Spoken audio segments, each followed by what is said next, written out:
तो German language आपने किस लेवल तक यहाँ पे सीखी क्रिसलिंगवा में? यहाँ से मैंने B2 किया था क्योंकि ये मेरा ड्रीम है, मुझे मेडिकल फील्ड में ही काम करना था। तो अभी आपकी चीज़ें कहाँ पे हैं? आप कहाँ जा रहे हो? कहाँ से आपको कॉन्ट्रैक्ट मिला है? या ये चीज़ें अगर डिस्क्लोज कर सकते हैं।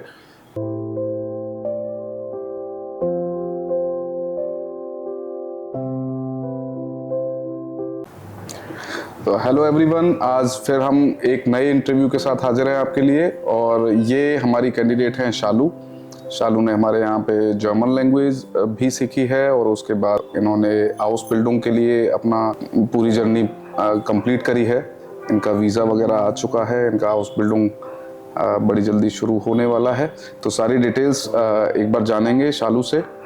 कैसी हैं शालू आप? सर मैं अच्छी हूँ। तो थोड़ा अपने बारे में बताइए, आप कहाँ से हैं? बेसिकली मैं सावली के पास एक गांव है हिरनवाड़ा, वहाँ से हूँ। अच्छा, तो जर्मन लैंग्वेज आपने किस लेवल तक यहाँ पे सीखी क्रिसलिंगवा में? यहाँ से मैंने B2 किया था। अच्छा, तो B2 का कैसा एक्सपीरियंस आपका रहा? मेरा एक्सपीरियंस यहाँ पे बहुत अच्छा था। यहाँ पे मुझे क्रिसलिंगवा जो टीम है उसने बहुत मोटिवेट किया, मुझे सपोर्ट किया, तो मेरा एक्सपीरियंस यहाँ पे ओवरऑल चलो बहुत बढ़िया बात है। चलो, तो आपने जो B2 का एग्ज़ाम दिया था वो कौन सा एग्ज़ाम दिया? OST का दिया या ग्योथे का दिया? मैंने टेल दिया। टेल का एग्ज़ाम आपने दिया था। तो ये आपने फर्स्ट अटेम्प्ट में क्लियर किया था? नहीं, ये मेरा सेकंड अटेम्प्ट में क्लियर हो गया।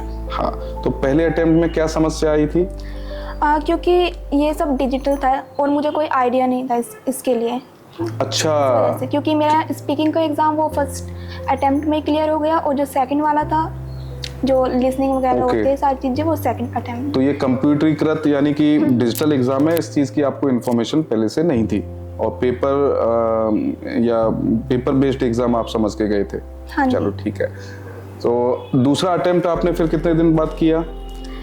3 मंथ के बाद। 3 महीने के बाद। अच्छा, डेट्स मिलने में जब तो समस्या थी ना, पिछले वर्ष का था इनका। तो ठीक है, B2 करने के बाद फिर आपका ये जो हाउस बिल्डिंग के बारे में आपकी जो पहले से रुचि थी कि मुझे हाउस बिल्डिंग ही करना है, वो भी नर्सिंग में, तो आपने नर्सिंग फील्ड क्यों चुना? क्योंकि ये मेरा ड्रीम है, मुझे मेडिकल फील्ड में ही काम करना था, तो इसलिए मैंने हाउस बिल्डिंग चूज किया। अच्छा, मैंने एक चीज़ और देखी आपके साथ, एक और कैंडिडेट हैं मुस्कान। आप दोनों का जब ये रिजल्ट आया था B2 का, तो लास्ट ईयर के इनटेक में आपकी चीज़ें नहीं हो पाई क्योंकि हमारे पास उस समय उतना समय नहीं था सारी चीज़ें करने के लिए। तो इस अंतराल में आपने क्या किया? क्योंकि B2 तो आपका लास्ट ईयर हो गया था। तो इस गैप में आपकी जो जर्नी रही क्रिसलिंगवा के साथ, वो क्या रही, उसके बारे में थोड़ा बताएंगे? इस गैप में यहाँ से मैंने इंटर्नशिप की थी। तो जो आप इंटर्नशिप की बात कर रही हैं, उसमें एक्चुअली शालू और मुस्कान की एक टीचर्स ट्रेनिंग भी हुई थी, क्योंकि ये B2 पहले क्लियर कर चुकी थी, इनके पास एक समय था। अब इंतज़ार करना तो बहुत मुश्किल होता है क्योंकि नेक्स्ट ईयर का इनटेक, उसके लिए ढेर सारा समय हमारे पास रहता है। कम से कम 6 महीने का समय तो हमारे पास था ही। अब उस 6 महीने के समय में क्या करें? तो इन्होंने एप्लीकेशन दिया क्रिसलिंगवा की तरफ से, इन्हें एक टीचर्स ट्रेनिंग का एक अपॉर्चुनिटी इनको मिली और उस इंटर्नशिप में इनको सैलरी भी मिलती थी जेब खर्च के लिए। आपने कौन सी क्लासेस के लिए ये आपको टीचर्स ट्रेनिंग मिली थी? मैंने A1 के 2 या 3 बैच कराए हैं और फिर A2 और B1 के एक्स्ट्रा क्लासेस कराए थे। हाँ, लेकिन जो ट्रेनिंग आपकी हुई, जो टीचर्स ट्रेनिंग जो हुई थी, जो मिस्टर चक्रवर्ती ने वो ट्रेनिंग आपके लिए कंडक्ट करी थी, सारी ट्रेनर्स के लिए होती रहती है वो रेगुलर ट्रेनिंग। तो उस ट्रेनिंग में किस लेवल तक की आपको ट्रेनिंग मिली? जैसे टीचिंग करने के लिए जैसे A1 आपने A1 तक की या B1 तक B1 तक की कराई। B1 आपने A2 तक की तो क्लासेस ली है ना आपने? हाँ जी, A2 तक की क्लासेस ली हैं और B1 की एक एक्स्ट्रा क्लासेस ली थी। एक्स्ट्रा यानी कि जो डाउट सेशंस वगैरह ये सब होते तो उसमें। चलिए ठीक है, आप कहाँ पे पाती हैं? जैसे आपने जो टीचर्स ट्रेनिंग आपने इंटर्नशिप में जो भी यहाँ पे ट्रेनिंग आपको मिली, आपको जो सीखने को मिला, B2 करने के बाद और ये ट्रेनिंग कंप्लीट करने के बाद आपको क्या लगता है कि कुछ आपको जानने के लिए कुछ मिला, कुछ नया सीखा आपने? मैंने बहुत सारी चीज़ें यहाँ से सीखी हैं कि टीम वर्क कैसे करते हैं, क्लास में जाने से पहले प्लान्स वगैरह बनाए जाते हैं, वो कैसे करना होता है, कैसे आपको जब क्लास में जाते हैं तो कैसे स्टार्ट करते हैं, वो सारी चीज़ें मैंने यहाँ से सीखी हैं। तो आपकी अप्रोच क्या रहती थी पढ़ाने की, जैसे जो ट्रेनिंग के बाद या ट्रेनिंग से पहले? जैसे कई बार होता है ना कि B2 हमने कर लिया या C1 कर लिया, कोई भी एक सर्टेन लेवल करने के बाद हम बच्चों को क्लासेस देना शुरू कर देते हैं, जैसे प्राइवेट ट्यूशन्स देना शुरू कर देते हैं। तो मैंने ये देखा है कि ज़्यादातर हम ग्रामेटिकल स्ट्रक्चर को लेके अपनी अप्रोच रखते हैं और तब सिखाना प्रारंभ करते हैं, अगर हमने टीचर्स ट्रेनिंग नहीं ली होती है तो आपकी अप्रोच कितनी चेंज हुई और आप किस तरीके से पढ़ाते थे?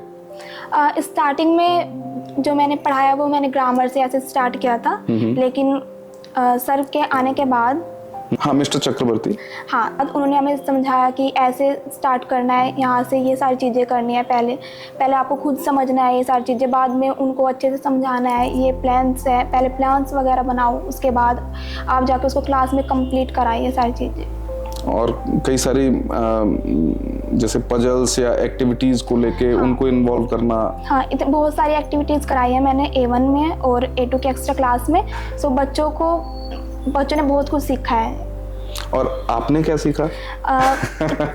पढ़ाने के बाद मैंने बहुत सारी, मेरी जो लैंग्वेज है वो बहुत इम्प्रूव हुई है। चलो अच्छी बात है, स्पीकिंग वगैरह ये सारी चीज़ें। अब ये हाउस बिल्डिंग के बारे में थोड़ी सी हम बात करेंगे कि आपने बताया कि भाई मेडिकल फील्ड में ही आपको जाने की पहले से ही रुचि थी, वो आपका पसंदीदा फील्ड था, and that's why you wanted to do an house building only in nursing, right?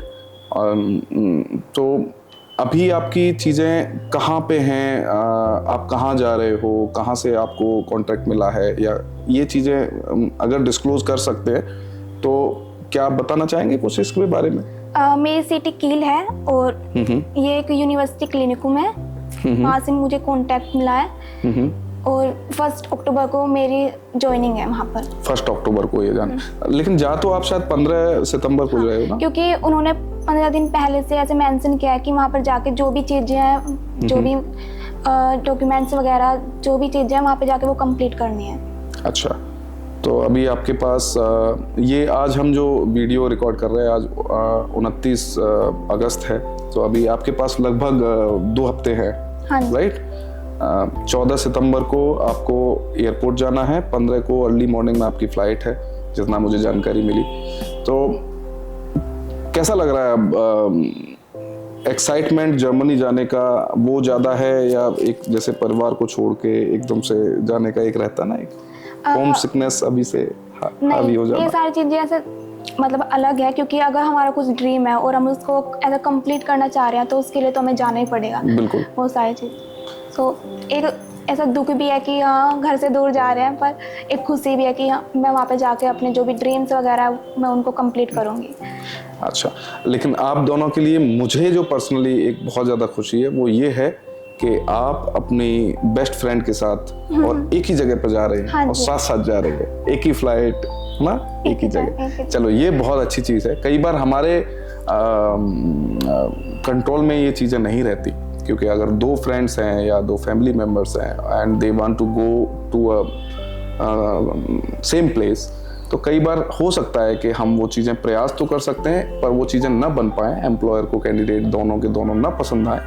लेकिन इनके मामले में ये दोनों लकी भी रहे और ये मेहनती भी काफ़ी हैं। चलिए, बहुत अच्छा लगा शालू, और मैं जानना चाहूँगा कुछ और सूचना अगर आप देना चाहें स्टूडेंट्स को, क्योंकि ये वीडियोस कई बार ना बहुत सारे स्टूडेंट्स जो हमारे हाउस बिल्डिंग के लिए प्रिपरेशन कर रहे हैं, उनके लिए काम में आते हैं, वो जानना चाहते हैं, वो बहुत ईगरली वेट करते हैं। अनफॉर्चुनेटली बहुत दिनों से हम लोग ये वीडियोज़ के लिए समय नहीं निकाल पाए और उतना रेगुलर नहीं रहे, लेकिन अब इस वीडियो में कम से कम आपसे तो पूछ ही सकते हैं कि और कुछ जानकारी देना चाहेंगी उनके लिए, टिप्स?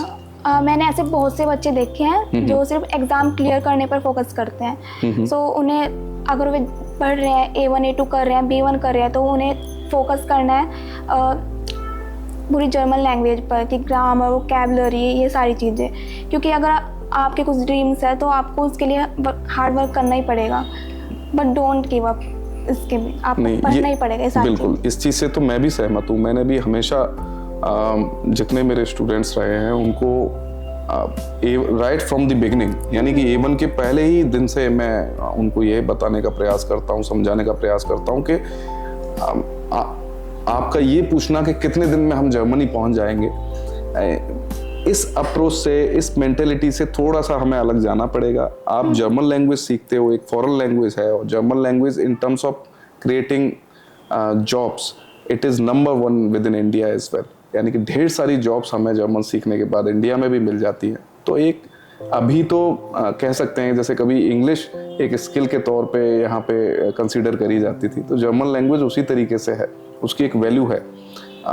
उसको इतना लाइटली अगर हम लेंगे तो कहीं ना कहीं हम लोग नुकसान अपना कर रहे हैं। आप जर्मन अच्छे से सीखिए। अगर किसी भी कारण से आपको वहाँ से लौटना पड़ा जर्मनी से, और या जर्मनी के लिए आप नहीं जा पाए, कोई भी पारिवारिक ऐसी कंडीशन हो सकती है, तो उस केस में भी आपको ये लैंग्वेज हेल्प करने वाली है। तो क्यों ना हम इसको पूरी तरह से अपना 100% दें। तो ये तो सही बात है। लोग ये अप्रोच लेके ज़्यादा चलते हैं कि एग्ज़ाम मेरा एग्जाम पर ही फोकस करते हैं, जल्दी निकल जाए। और उसमें उस पर भी कुछ बताना चाहेंगे। जैसे मैंने देखा है कि बच्चे ना 15 मॉडल पेपर ले लिए, 20-25 मॉडल पेपर्स ले लिए, उनको कर रहे हैं, लेकिन कई बार बार रिपीट कर रहे हैं वो। हाँ, एक बार कर लिया फिर उसको बार रिपीट करते हैं, फिर वो उनके लर्न हो जाते हैं, और फिर ये देखते हैं कि मेरे मार्क्स इतने आ गए, तो वे खुश हो जाते हैं। हाँ, लेकिन मुझे ऐसा लगता है कि मॉडल पेपर्स ज़्यादा करने से मुझे नहीं लगता कि उससे कुछ भी लाभ होता है। 1 या 2 3 मैक्सिमम 5 कर लिए आपने, 5 भी बहुत ज़्यादा ही है। मुझे लगता है 1 2 3 करने से केवल आपको पैटर्न ही तो समझना है, कंटेंट तो आपकी बुक्स में है भाई, आपको बुक्स पे ही ज़्यादा फोकस करना चाहिए। तो टिप्स तो मेरी भी इसी प्रकार की रहती है कि भैया आपको लैंग्वेज में अगर कोई इम्प्रूवमेंट करना है तो आप अपने कोर्स पे ज़्यादा ध्यान दीजिए। अगर आप जैसे मॉक टेस्ट में या आपको लग रहा है कि आपका परफॉर्मेंस उतना नहीं आ रहा, तो मेरा रिकमेंडेशन तो personally as a German trainer यही रहेगा कि आप जर्मन लैंग्वेज का जो पर्टिकुलर लेवल कर रहे थे उसको रिपीट कर लो, ना कि मॉडल टेस्ट बहुत ज़्यादा करो, है ना। उसमें समय दोगे तो कई बार उतना परफॉर्मेंस इंप्रूव नहीं होता। तो ठीक है शालू, पैकिंग वैकिंग सब हो गई? हाँ, ऑलमोस्ट हो ही गई। क्या लेके जा रहे हैं? मसाले वसाले क्या? मैंने सुना था कुछ आप लोग बात कर रहे थे। हाँ जी, बहुत सारी तैयारियाँ ऐसे की है, मसाले वसाले सारी चीज़ें, जो भी खाना बनाने का जो सामान है वो लेके जाना है वहाँ पर। मैंने एक किसी कैंडिडेट को सुना था कि वो कुकर भी खरीद कर रखा है उन्होंने। हाँ, क्योंकि हमने बहुत सी वीडियो ऐसे देखी है, तो उन्होंने सजेस्ट किया कि यहाँ से इंडिया से कुकर लेकर जाओ अपना, ये सारी चीज़ें। तो मुझे भी एग्जैक्टली नहीं पता कि यहाँ से लेकर जाना है या नहीं, ये सारी। लेकिन ज़्यादातर लोग मसाले और ये सारी चीज़ें तो लेके जाते हैं, जो घर की बनी हुई चीज़ें होती हैं, मम्मी के हाथ की कुछ चीज़ें ऐसी, जो जैसे अचार हो गया, है ना। तो मार्केट में आजकल वैसे सारी चीज़ें मिल जाती हैं, लेकिन जो माँ के हाथ की चीज़ें हैं या घर की जो चीज़ें हैं वो तो नहीं मिलेंगी, वो तो गांव से लेके जानी पड़ेगी। चलो बढ़िया है। एक बार अगर संभव हुआ तो हम लोग एयरपोर्ट पे भी आपको विदा करने के लिए उपस्थित होने का प्रयास करेंगे, अगर हो पाते हैं तो। बाकी ये है कि thank you very much for your time और all the best. Thank you. मेरी ढेर सारी शुभकामनाएं आपके लिए। आप मेहनत करो, आगे बढ़ो और बस टच में रहो। Thank you.